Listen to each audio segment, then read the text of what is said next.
Well, hello everybody. Couple of next episodes are gonna be in a different place, so the change of scenery wouldn't hurt. And as I was saying in the previous episode, that these two episodes are gonna be sad and scary. Yes, the events were sad and bad, but the results are not like that. So let's continue our story. This is Coma time, episode 4.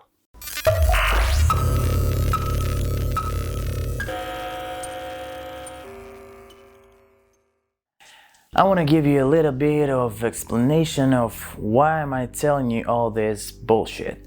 When you're watching the movie, you see the beginning of the story, the main character, his struggles, his main enemy. Then you see a couple of secondary characters. Then you see main character's doubts. Then you see how he found the resolution of the problem. And then the final fight. Something like that. And even when people are saying that, oh, this movie is so long, couple of events could just not happen, they've forgotten that this is artwork and the artist or director, screenwriter, no matter who, wanted it to be this way. And if you take one of the events out, the story may become incomprehensible.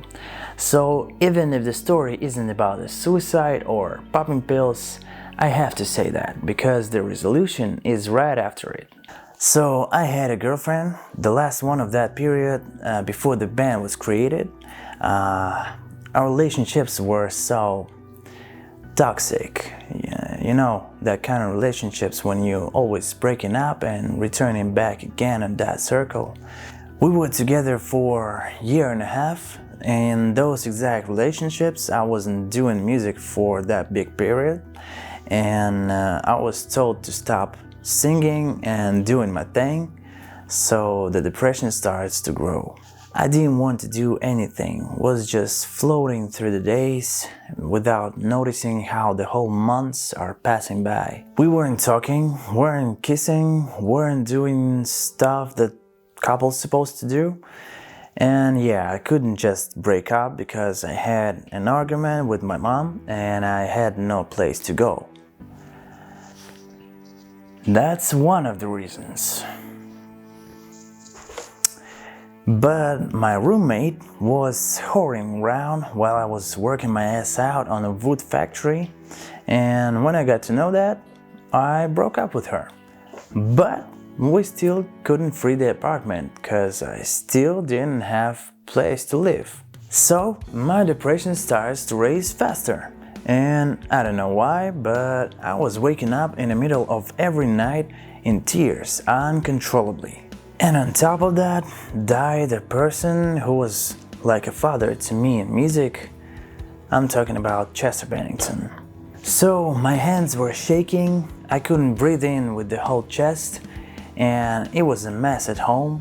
She was laying in bed with her shoes on, wasn't cleaning after herself, starts taking my stuff without telling me a thing, smoking indoor, and etc. Yeah, these are small things, but every day there were more and more new of them. I had no friends, no family, nobody with whom I could just talk, so the only way out of this situation for me was kill myself.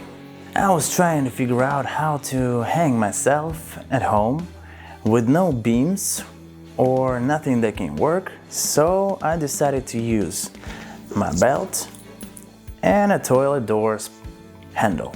And when I started, somebody was born inside of my head. So suddenly I stopped controlling my body, my belt fell on the ground, and I got out of the toilet.